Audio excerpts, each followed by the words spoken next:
今日の晩飯は何？今日はとんかつだよ。他には？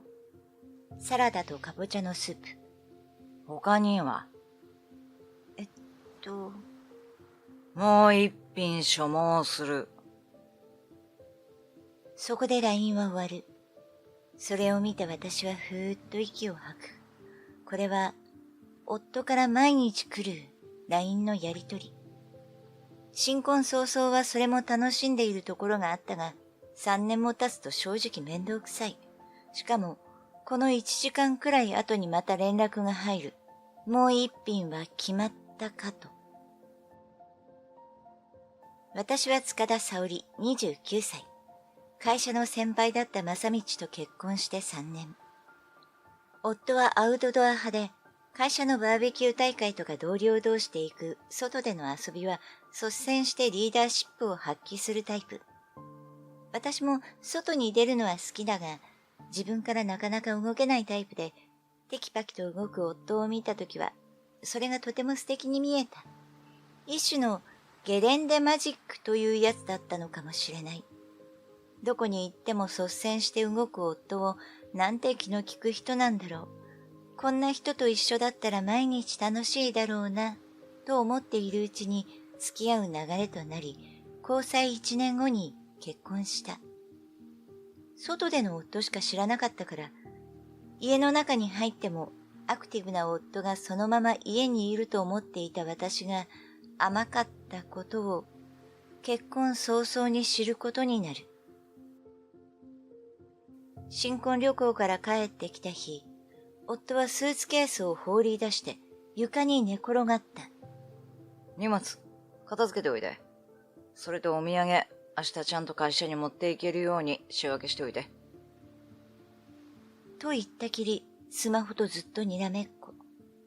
でもその時は疲れてるし、と思った。それに私は会社も辞めていたから、明日から仕事の夫は休みたいだろうから仕方ないか、という感じだった。本当は結婚しても仕事を続けたいという思いもあったのだが、夫が嫁を働かせるのは好きじゃない。奥さんには家事をしっかりやってほしいと思っているというので、退職するという流れになった。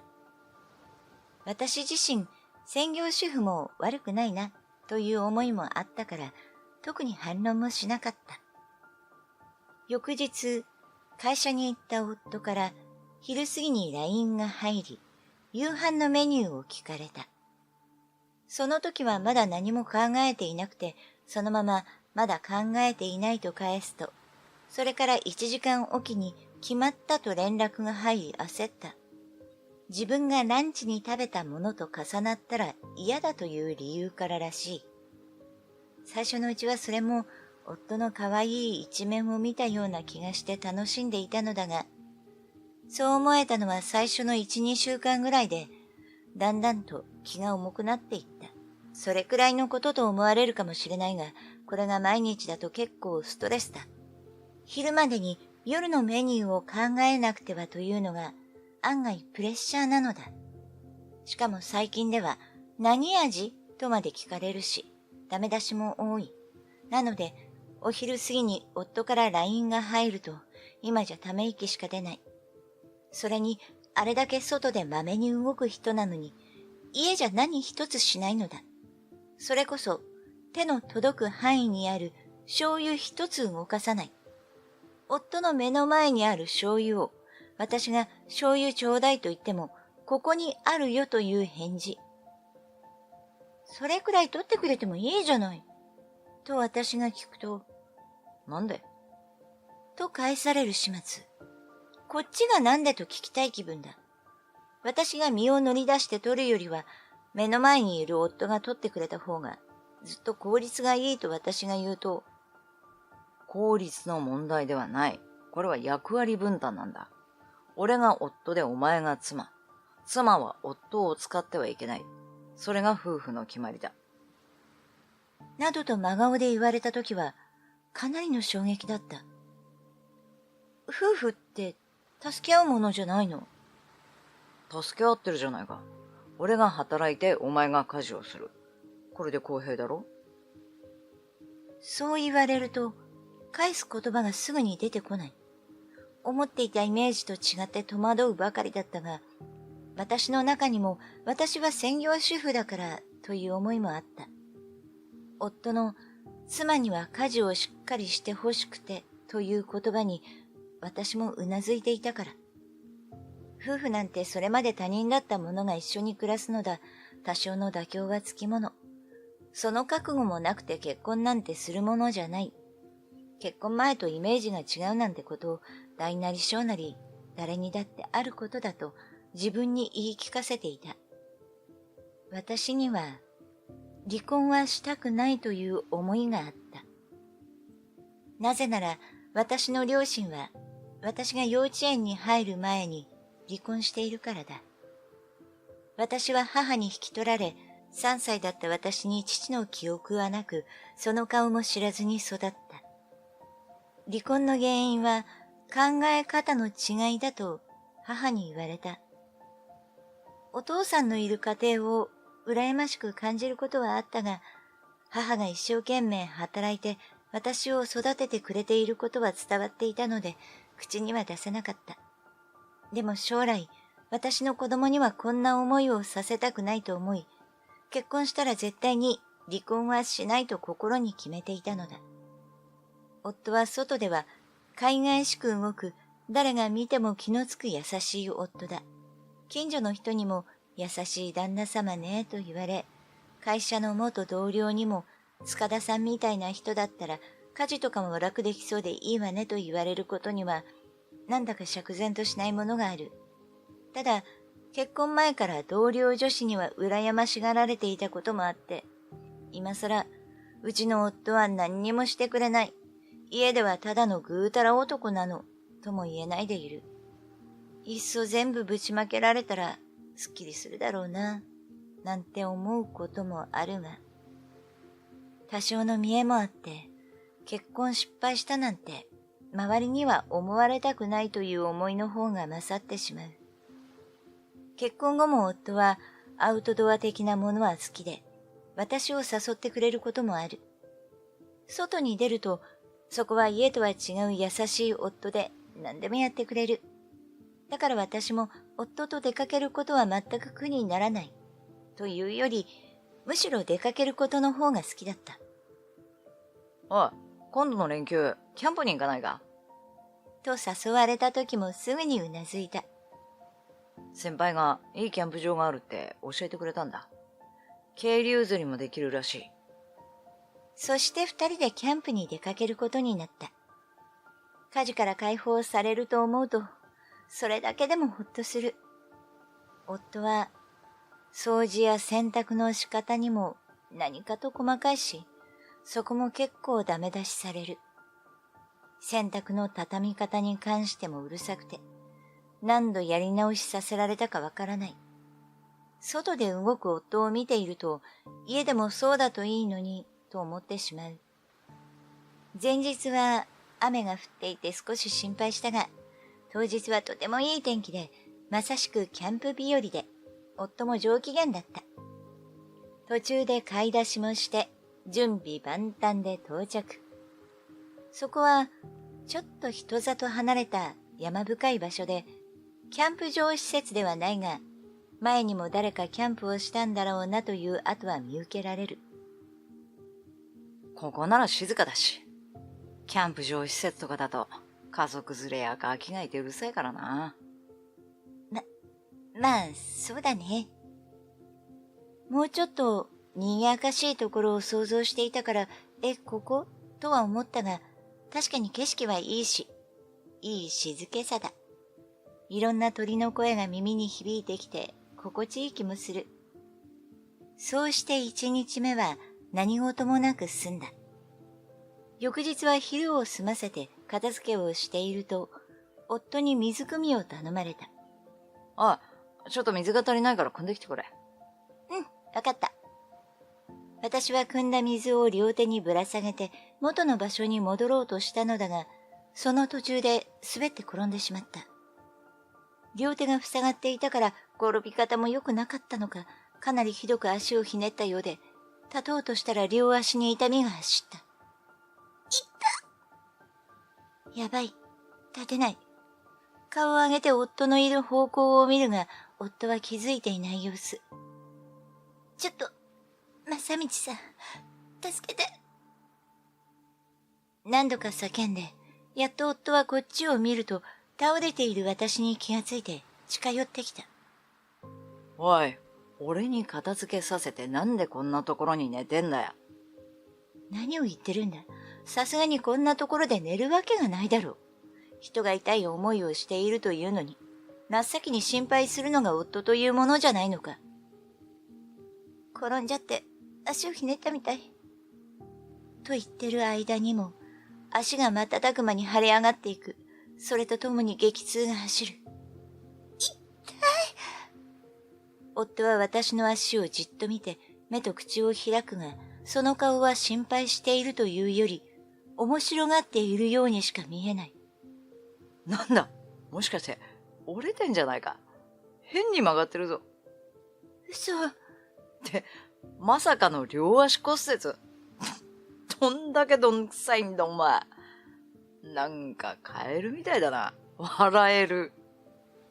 と言って、夫は私の足を指さしながら、ケラケラとお腹を抱えて笑い出すと、そこに落ちている私のスマホを拾う。あ、携帯は無事のようだな。それより早く助けて。病院か。救急車呼んでよ。やだね。は？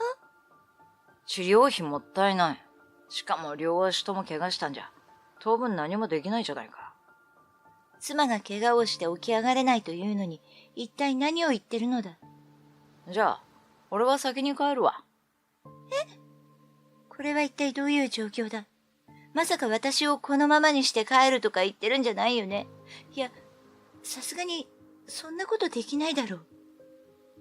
何も家事できないお前を養いたくない。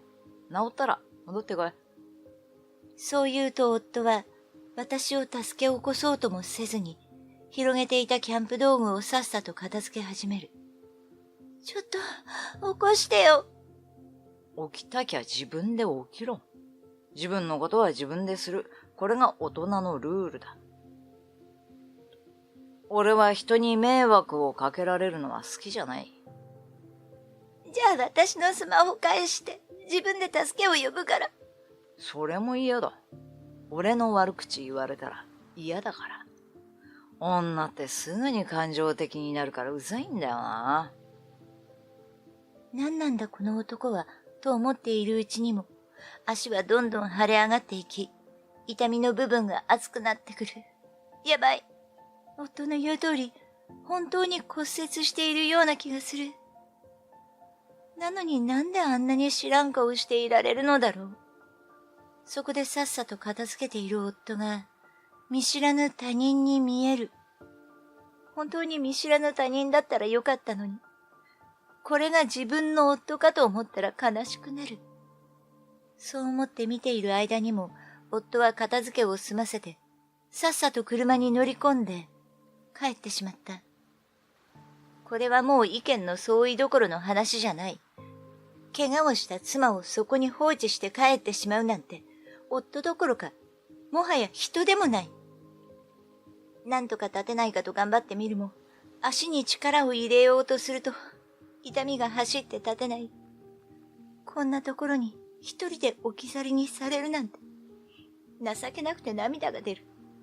このままずっとここにいたら、きっと私、このまま朽ち果てて冷たくなってしまうんだろうな。夫は周りに何と説明するのだろう。私が遭難したとか家出したとか、適当なことを言ってごまかすのか。そう考えると、このまま果てるのはあまりにも悔しい。身動きもできないでそのままの状態でいたら、母の顔が浮かんだ。お母さん、もう会えないかもしれないよ。天国に行ったら、会ったこともない父に会えるだろうか。私の父は数年前に病気で亡くなった。亡くなった時に父の身内から母に連絡があって、母は行かなかったが、私は葬儀に参列した。実際に遺影を見ても、あまり父だという実感は湧かなかったが、生きているうちに一度くらい会いたかったな、と思っていたら、そこにいた人に声をかけられて、驚くべきことが分かった。そんなことを思い出していたら、木陰からガサガサという音がした。もしかして熊？私は熊に食べられる運命なのかと目をつむって震えていたら、近寄ってくる足音が聞こえる。アンジュキュース。いや、せめて少しくらい抵抗しようと目を閉じたまま、その辺にあった石を掴んで投げようとしたら、聞き覚えのある声が聞こえた。大丈夫？人？と思って目を開けたら、そこに人影があって私を覗き込んでいる。でも逆光で顔がはっきりしない。大丈夫じゃないよね。誰かわからないが、夫の声と違ってすごく心配してくれているように感じてほっとした。とにかく人だ、熊じゃない。助かったと思うのと同時に、気力が尽きていく。沙織、しっかりして！私を呼ぶ声に、誰なんだろうと思いながら、気が遠くなっていった。目覚めると、そこにいたのは、なぜか専務。専務？よかった。気がついた。私、どうして？起き上がろうとして、両足に痛みが走った。ああ、ダメ。右大腿部骨折と、左の足首骨折だよ。骨折？と言われて、頭に夫の声がよみがえった。身動きのできない私を、夫は置き去りにしていったんだと思うと、悲しくて悔しくて泣けてきた。あのまま放置したらどうなるかあの人は考えなかったのだろうか。それとも、どうなってもいいと思っていたのか。しかし、塚田があんな奴だったなんて。と専務が言ったところで、病室に私の同期の弥生が入ってきた。目が覚めた。大変だったね。大丈夫？大丈夫じゃないよ。両足骨折してるんだから。そりゃそうだね。でも私たちもあの場所に行っていてよかったね。そうでなかったら、考えただけでも怖いわ。助けてくれてありがとう。もうあのまま骨になっちゃうのかと思った。怖かったね。そう言って弥生に頭を撫でられて、涙が出た。弥生は私の同期だが、専務の娘でもある。そして、私が会社で一番仲良くしていた人物。仲良くしていたのは、ただ同期だったというだけじゃない。私と弥生には、誰も知らないつながりがあるのだ。キャンプにもってこいの穴場があると、あの場所を夫に教えたのは、弥生の夫だそうだ。その弥生の夫は、私の夫の先輩でもある。それでこの連休を利用して、弥生も家族で来ていた。近くに私たちがいることには全然気づいていなかったが、ちょっと散策に出たら、転んでいる私を見かけ、私の夫がその前で私を見下ろして、暴言を吐いているのを見て足が止まった。会社での夫とあまりの違いに一瞬何が起こっているのだろうと思い、これは何かの冗談か、それとも私が転んだふりでもしているのかと思ったのだが、そうでもない様子だ。そして夫は起き上がれない私のスマホを取り上げて、さっさと車に乗って引き上げていった。でも、あの時のあなたたちの様子全部動画に収めたから。そう言って弥生はウインクする。それにしてもあいつちょっとじゃない。相当懲らしめないとだね。自分が何をやったのか分からせないと。弥生の言う通りだ。もしあの時、誰も来てくれなかったらどうなっていたか。身動きもできないまま雨風にさらされて何日も過ごして、頭の中に干からびていく自分の姿が浮かんでゾッとする。日頃の多少の横暴も家事に細かいこともどうにか容認できた。でもこれは絶対に許せない。そうして翌日のこと、会社に出社した夫は専務の部屋に呼び出された。大変なことになったね。何のことでしょうか。君の奥さん、亡くなったそうじゃないか。え？何でも昨日、はったまま道路まで行って、トラックにはねられたそうだよ。嘘。夫がどういうことだとばかりに目を見開いている。そういうこともあるかもしれないと普通に予想できたことじゃないか。何を今さら青くなってるんだ。でも、どうして専務が？警察から連絡があってね、君に事情を聞きたいそうだ。警察？君は、昨日奥さんと一緒じゃなかったのか？それは、ちょっと喧嘩しまして、飛び出して行ってしまったんです。まさかそんな山の中に行ってるなんて思いもしなくて。ほう。私は山の中だなんて一言も言ってないが、どうして奥さんが山の中にいたと知っているんだ？いや。冷や汗だらだらの夫の足はガクガク震えている。その夫の目の前に、昨日弥生が撮った夫の行動の一部始終が映った動画を専務が突きつける。夫はそれを見て顔面蒼白。専務の部屋には弥生の夫が潜んでいて、夫の様子をずっと映してこちらに送ってきてくれているのだが、夫は全然気づいていない様子だ。いいかね。君のやったことは許されることじゃない。私の大事な命を、よくもあんなところに放り出して帰ったな。めいってと、夫は目を見開いて、何のことかわからないという顔をしている。そりゃそうだ。今まで誰にも言ったことがない。